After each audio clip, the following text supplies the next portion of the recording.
Hi friends, welcome back to Sri cooking recipes. ఈరోజు మన video వచ్చేసి గుడ్డు పులుసు కర్రీ. అందరు ఎంతో ఇష్టంగా తినే గుడ్డు పులుసు కర్రీని సింపుల్ అండ్ టేస్టీగా ఎలా చేయాలో చూసేయండి.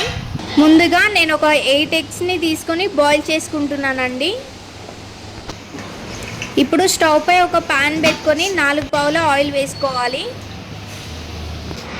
ఇప్పుడు ఆనియన్స్ని ఈ విధంగా సన్నగా కట్ చేసి వేసుకోవాలి.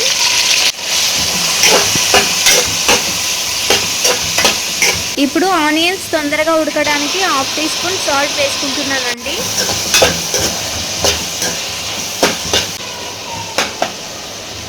ఇప్పుడు 2 మినిట్స్ మూత పెట్టుకుంటున్నాను. చూసారు కదా, ఆనియన్ ఈ విధంగా సాఫ్ట్గా అవ్వాలి. ఇప్పుడు ఇందులో 2 పచ్చిమిర్చిని ఈ విధంగా సన్నగా కట్ చేసి వేసుకోవాలండి. ఇప్పుడు 2 రెబ్బల కరివేపాకు వేసుకుంటున్నానండి. కరివేపాకు కంపల్సరీ వేసుకోండి, పులుసు పెడుతున్నాం కాబట్టి ఫ్లేవర్ చాలా బాగుంటుంది. ఇప్పుడు ఇందులో 1 టీ స్పూన్ అల్లం వెల్లిగడ్డ వేసుకోవాలి. ఇప్పుడు అంతా కలిసేలాగా బాగా కలుపుకోవాలండి. ఒక 50 గ్రాముల చింతపండుని రసం తీసి పక్కన పెట్టుకోవాలండి. ఇప్పుడు ఇందులో 1/2 టీ స్పూన్ పసుపు వేసి కలుపుకోవాలి.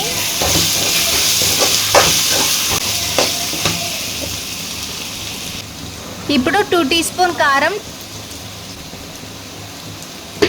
2 టీ స్పూన్ సాల్ట్ వేసుకుంటున్నాను.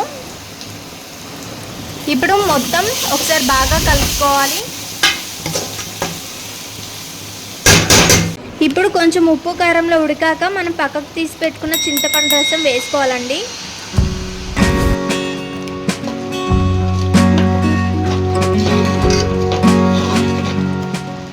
మూత పెట్టి ఒక 5 to 6 మినిట్స్ బాగా ఉడికించుకోవాలండి. ఇది మరిగేలోపు మనం గుడ్ల పొట్టు తీసేసుకుందామండి.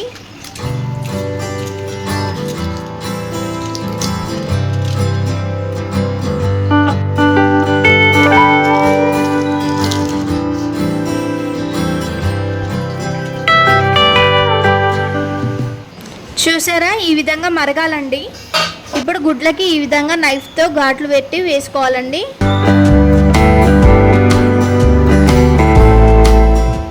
ఈ విధంగా ఘాట్లు పెట్టడం వల్ల పులుసు అనేది లోపల దాకా వెళ్ళి టేస్ట్ చాలా బాగుంటుంది.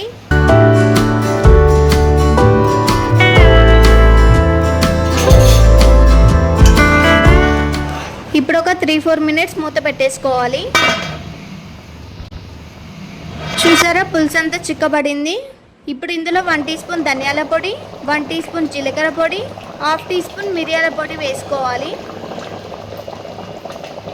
ఇప్పుడు ఒక 2 మినిట్స్ కలుపుకున్నాక 1/2 టీ స్పూన్ గరం మసాలా వేసుకోవాలండి.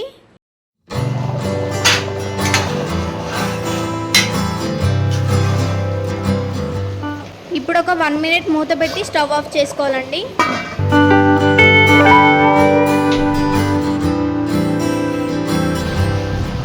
చూసారా, సింపుల్ అండ్ టేస్టీ గుడ్డు పులుసు రెడీ అయిపోయింది. ఇప్పుడు టేస్ట్ ఎలా ఉందో చూసేద్దాం.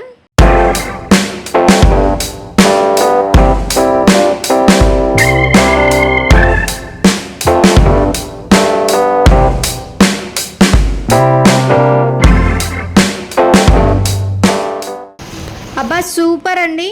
పుల్ల పుల్లగా కారం కారంగా టేస్ట్ అయితే చాలా బాగుంది.